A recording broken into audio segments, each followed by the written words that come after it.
আমার আপনার মায়ার নবী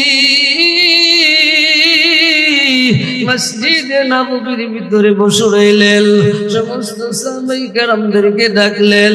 সমস্ত সাহাবাই কেরাম, সকল সাহাবাই কেরাম মসজিদে নববীর ভিতরে জড়ো হয়ে যায়।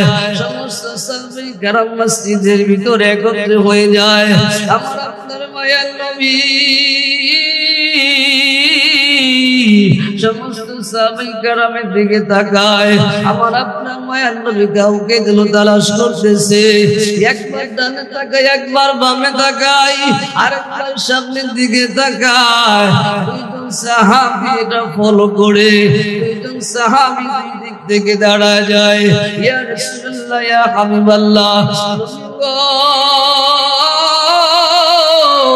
আপনি একবার দেখি ডানে তাকান, বামে তাকান।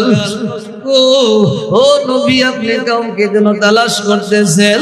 আমার আপনার মায়ার নবী ডাক দিয়ে বলতেছে, সাহাবীরা তোমরা সবাই চলে আসছো। আমার পাগলা প্রেমিক সাহাবা এখনো আসে নাই। আমি সাহাবাকে খুঁজতেছি, সাহাবা এখনো কেন আসে নাই? আমার বন্ধুগণ, আমার ভাইরা, আমার আপনার মায়ার নবী সাহাবায়ে কেরামের সাথে কথোপকথন করতেছে, কথাবার্তা বলতেছে। হঠাৎ করে দেখতেছে আমার আপনার মায়ার নবী যাকে তালাশ করতেছেন সালামাতুল আনসারী রাদিয়াল্লাহু তাআলা আনহুকে, এই সাহাবী আসিয়া মসজিদে নববীর দরজার ভিতরে দাঁড়ায় যায়। আমার আপনার মায়ার নবী নজর করিয়া দেখে সালামাতুল আনসারী রাদিয়াল্লাহু তাআলা আনহু কান্না করতেছে।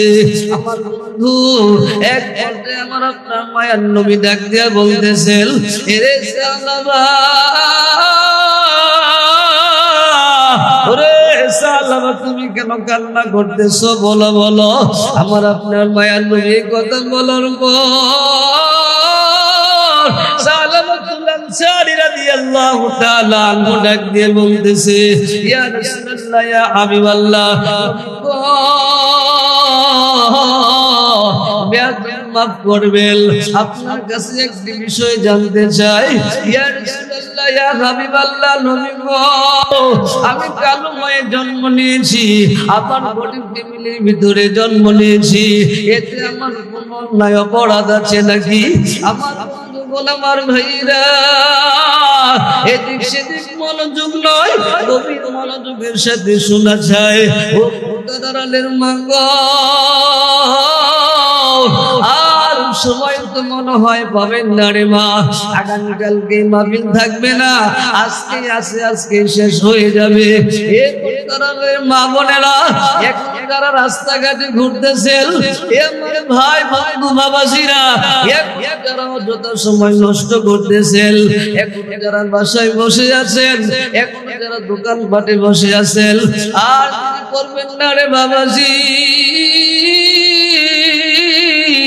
এই জান্নাতের বাগানে চলে আসেন, এই জান্নাতের বাগানে এসে বসে পড়েন।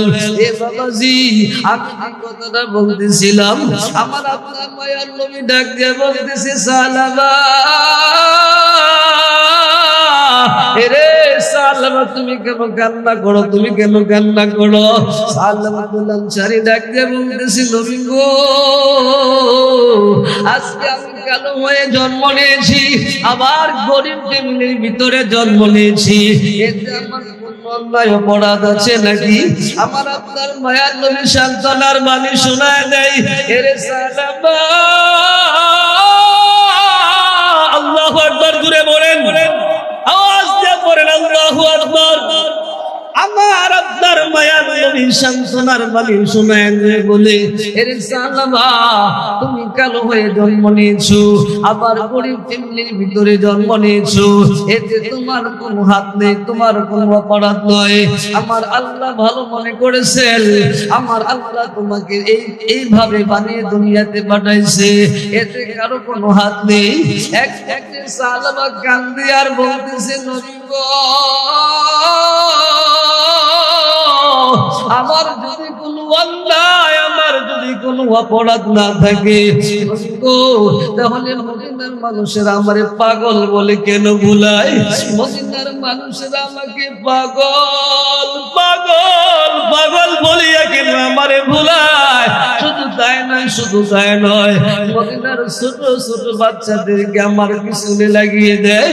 তারা ছোট ছোট পাথর নিয়ে আমার দিকে নিক্ষেপ করে একটা সালামাতুল আনসারী রাদিয়াল্লাহু তাআলা আনহু জামাটা আস্তে করে উপরে উঠায়া ডাক দিয়ে বলতেছে, নবী গো, এই দেখেন আমার পুরাটা শরীর ফোঁটা ফোঁটা হয়ে গেছে। আমার আপনার মায়া নবী দেখতেছে এই সালামার পিঠ তো ফোঁটা ফোঁটা হয়ে গেছে, এই পাথরের আঘাতে পুরাটা পিঠ ফোঁটা ফোঁটা ফোঁটা ফোঁটা ছিদ্র হয়ে গেছে। এক এক যেমন আপনার মায়া নবী বলতেছে, এর সালামা আজকে তুমি কোথায় গিয়েছিলে? সালামাতুল আনসারী রাদিয়াল্লাহু তাআলা আনহু ডাক দিয়ে বলে, ইয়া রাসূলুল্লাহ, ইয়া হাবিবাল্লাহ, নবী গো, আমি এক জায়গায় গিয়েছিলাম মেয়ে দেখার জন্য। ও বন্ধু, সালামাতুল আনসারী রাদিয়াল্লাহু তাআলা আনহু আল্লাহর নবীর একজন প্রকৃত আশিক ছিলেন। কেমন ভালোবাসা তার ভিতরে ছিলেন, কেমন মুহাব্বত